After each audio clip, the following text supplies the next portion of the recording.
The main way to avoid getting scammed for your private equity real estate fund is to make sure that you check the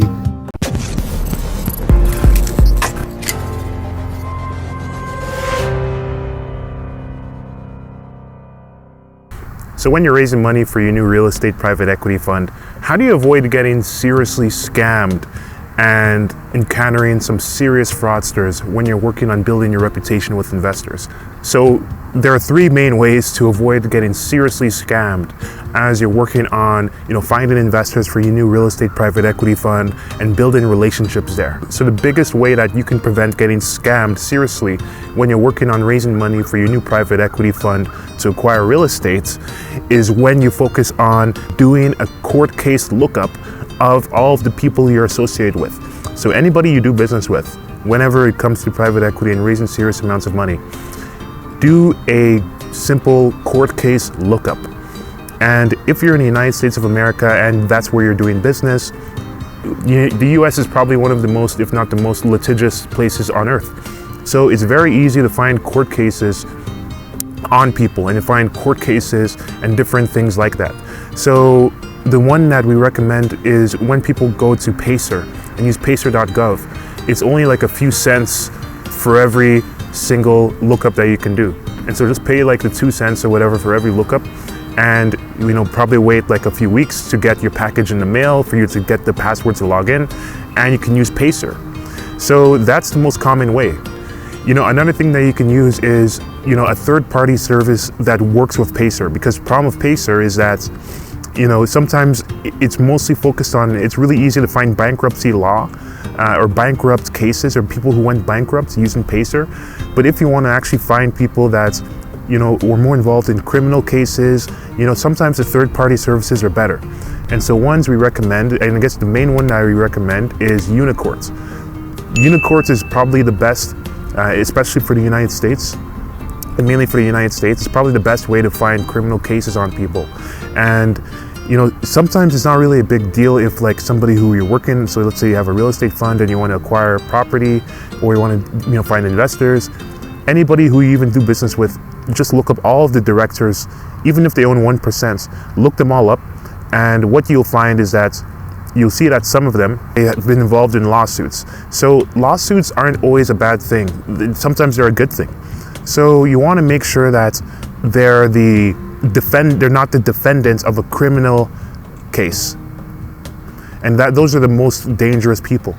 If they're a defendant in a criminal case, those are usually the most dangerous types of things. But then if they're like the defendants in like some small claims, or like a small claims court case, or even a property court case, it can depend obviously on the context if you're able to get the information on the case.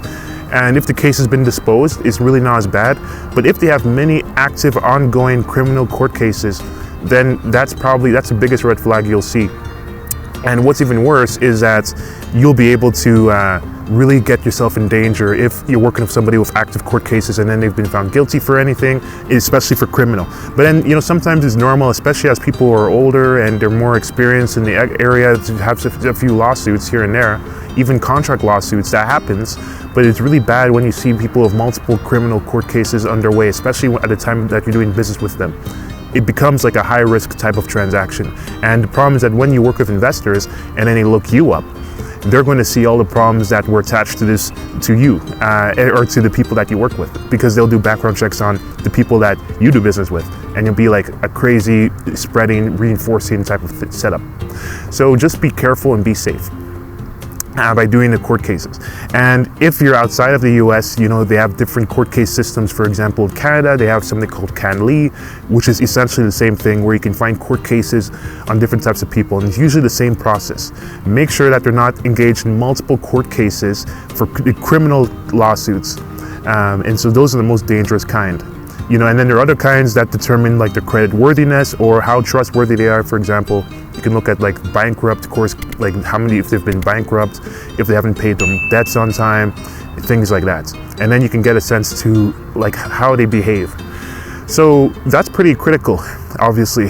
And another type of court case and another type of behavior you'll see when there are people who have been found guilty and who have been found guilty of securities fraud, which is another type of fraud, or been involved in criminal court cases, sometimes it gets scared of doing things compliantly. Yeah, because you have the Bad Actors Act for people who want to do some of the exempt offerings. If you want to do an offering for investors, they have a Bad Actors Act. And this is for certain offerings that you sell to accredited investors in the United States.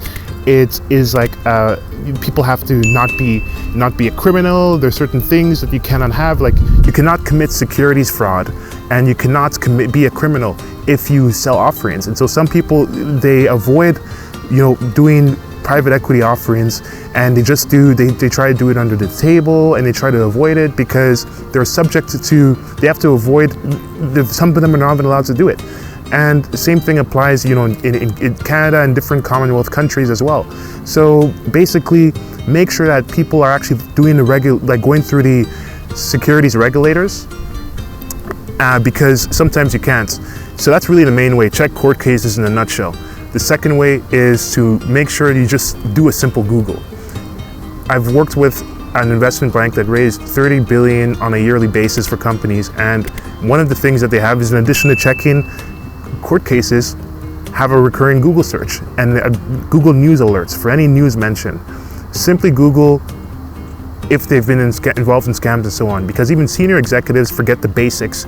And we've seen people that, they're publicly traded CEOs that didn't Google their people that their employees are working with, and one of them they were found guilty of securities fraud.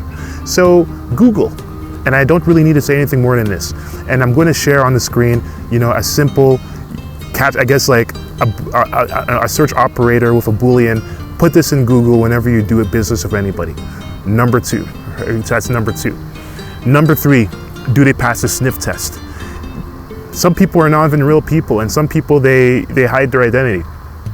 So make sure that the people you're doing business with, they have a company that is registered, and you're able to see like the country by which the company is operating.